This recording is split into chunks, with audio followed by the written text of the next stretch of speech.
Welcome everybody, it's the final series. It means there's only 2 days left of this fantastic event. Today we are seeing the Golden Fleet racing out there, but also a Silver Fleet. But we will follow the Golden Fleet because we want to know who will be crowned champion of the Asian and Oceanian Championship 2022. But before we're going on the water and seeing what's happening, let's meet some more sailors. I'm Amos from Singapore, SGP 4463. I'm Ian from Singapore, SGP 3163. I'm Ethan from Singapore, SGP 4462. I'm also Ethan from Singapore, SGP 4508. I'm Nicole from Singapore, SGP 3281. What we found difficult yesterday was that the first loss that we had with the Thai team in the finals was quite sad because we thought we would win that race. We were leading after Mark 3, I think 2, 3, 4, and we kind of messed up the last upwind. Yeah, then they managed to get the first win, but then we didn't let that stop us from winning. Right?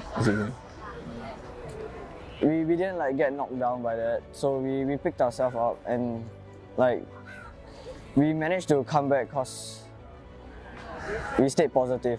Yeah, the kind of worked together to make sure that they were 7-8 at the finishing, and yeah, we managed to do it. Yeah. Hi, I am Divyanshu Mishra. I am from India. I am sail in Bhopal. I like to sail with other countries. So next time we win, and I will try my best to other boat. This is my last regatta. My boat is 4.7 Ilka 4. 2 days ago we had the qualifier series here on the waters. Today it's the final series. The sailors need to remember one thing. They need to remember the rules of the flag. If they have a yellow flag out there going on the water and getting another one, then they're actually exposing themselves and losing points. But we need to follow up a little bit with the flags on the race committee. And here's some more videos of which type of flags they are on the water. I am Srikant Chaturvedi, IRO, and a race officer for this beautiful event.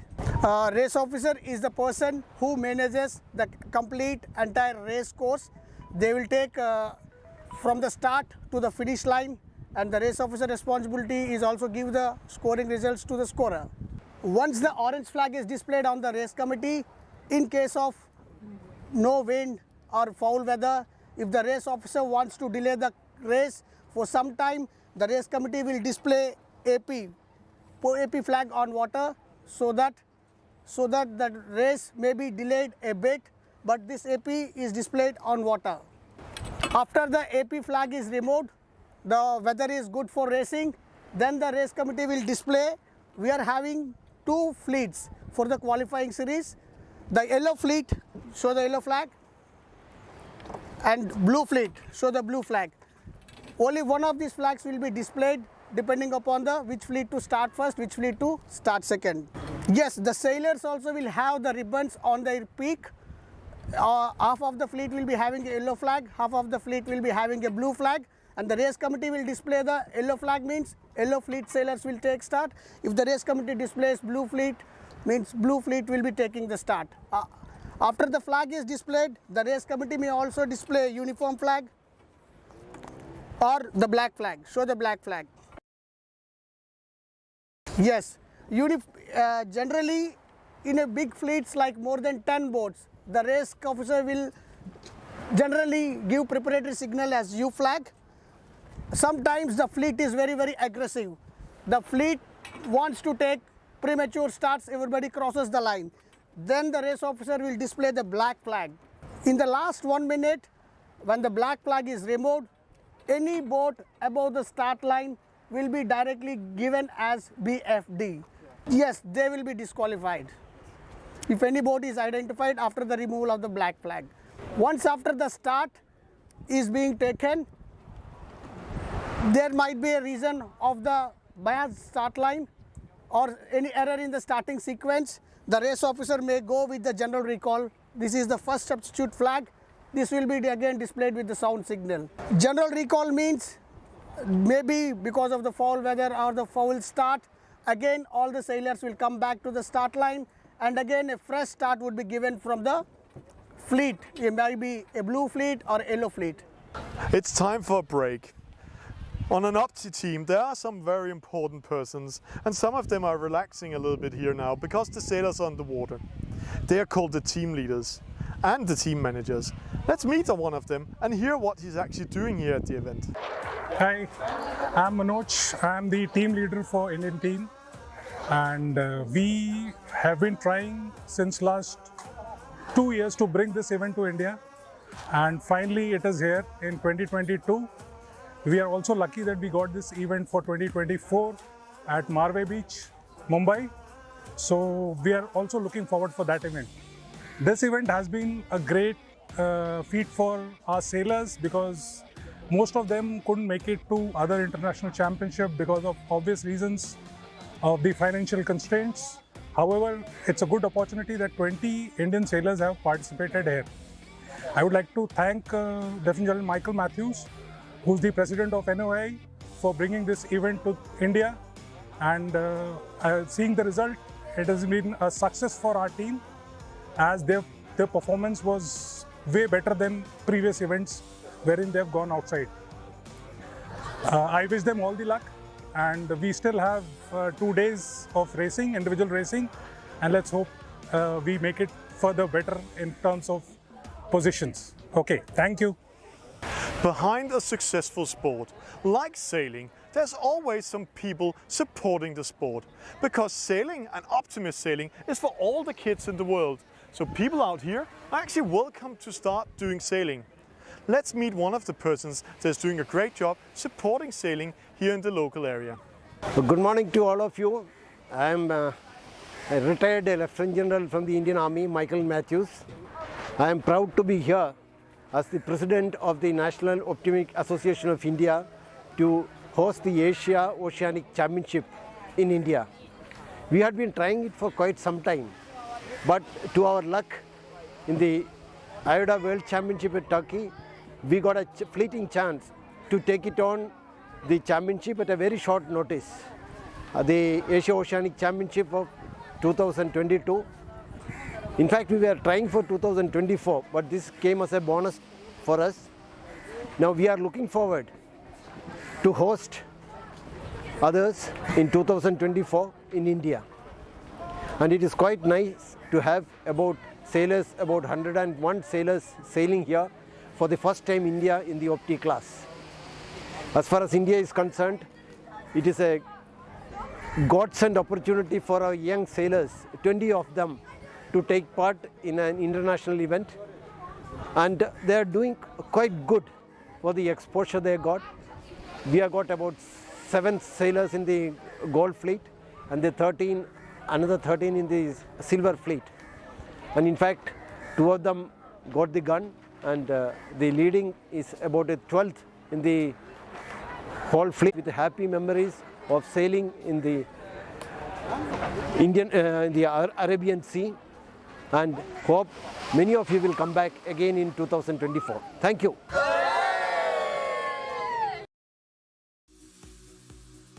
The final series has started, and now it's time to find out who will become the champion of the event. The race committee is aiming for 3 races today. Today's conditions on the water have changed. Wind was shifting from 9 to 15 knots. The weather is sunny and very hot. 39 Celsius degrees in the sun, so it's just a warm winter day in Mumbai. Race 6, Golden Fleet.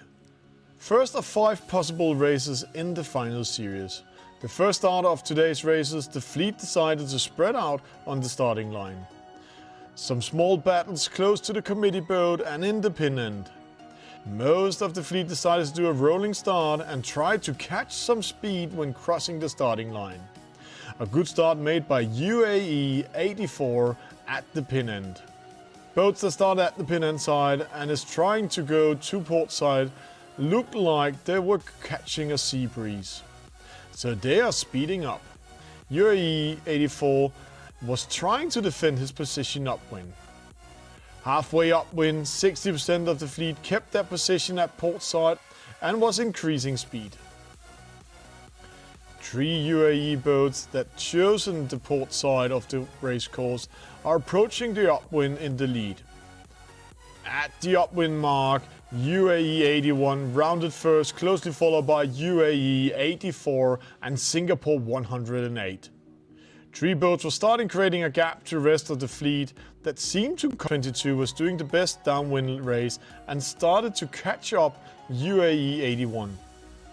At the gate mark, the leaders decided to split.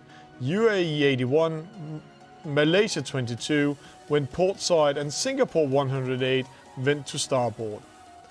Which side was going to pay out?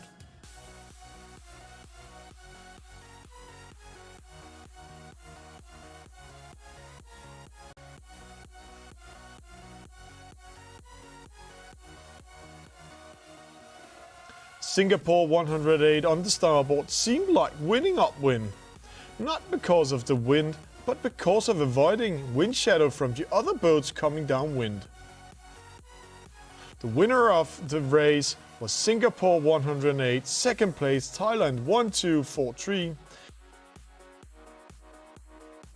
The UAE 81 and Malaysia 22 dropped to 5th and 6th.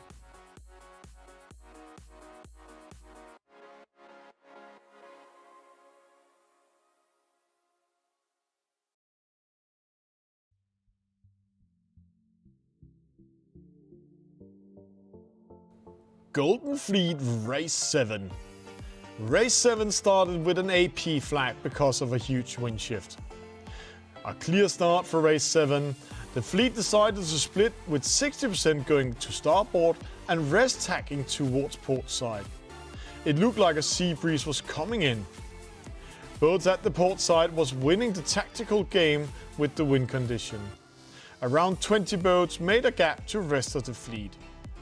It looked like it was going to be Malaysia 21, followed by Japan 3425 and Singapore 3404 coming first to the upwind mark.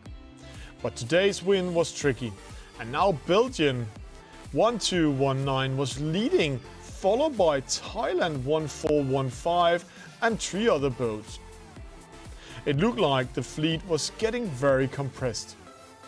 Because of Rule 18, Belgium 1219 had to give room for Thailand 1415 that could pass on the inside and rounding first. It was going to be a difficult mark rounding for the rest of the fleet. A larger group of boats was fighting for position at the mark rounding. Because of the crowded top mark rounding, the leaders sneaked away and created an 80 meters gap to the fleet. Thailand 1415, Belgium 1219 and Singapore 3004 were sneaking away. The leaders was happy to have room when approaching the gate mark. They chosen to go starboard around the gate. Upwind, the leaders tried not to get wind shadow from the boats approaching the gate mark, and at the same time trying not to lose position to each other. Another crowded gate mark rounding for the main fleet. The sailors needed to take care of the rules of overlap and the rule of mark rounding. And a Malaysian boat got caught in the battle and got a penalty. The leaders split up while racing upwind towards the finish line. Thailand 1415 managed to extend the lead and winning the race with more than 100 meters. In second it was Belgium 1219 and Belgium 1217 in third.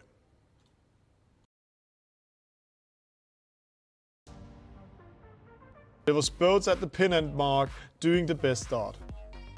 Boats chosen to tack port side and trying to take advantage of the sea breeze. It looked like they found more wind pressure over there. But all the other races showed that they needed to be careful looking for the wind shifting to the right hand side. And to be safe, most of the boats chosen to tack early on and going upwind. First boat at the upwind mark was Thailand 1243 that also made a good start and headed towards the port side. He was now leading by 150 meters to the rest of the fleet. Next to round the top mark was Thailand 1909 and Malaysia 26. And in fourth, Thailand 16 6.95. Approaching the gate mark, Thailand 1-2-4-3 had extended the lead to the rest of the fleet. This position was going to stand until the finish line. But the real battle was between the three followers. Winner Thailand 1-2-4-3, second Thailand 1-6-9-5 and Thailand 1-9-0-9 in third. But it was going to be interesting to see how the rest of the fleet was going to finish. A tight race for the last important points for the championship on the second last day at the 2022 Optimist Asian and Oceanian Championship.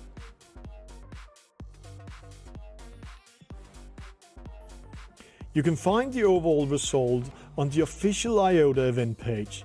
Just go to https://2022 asianoceanians.optiworld.org.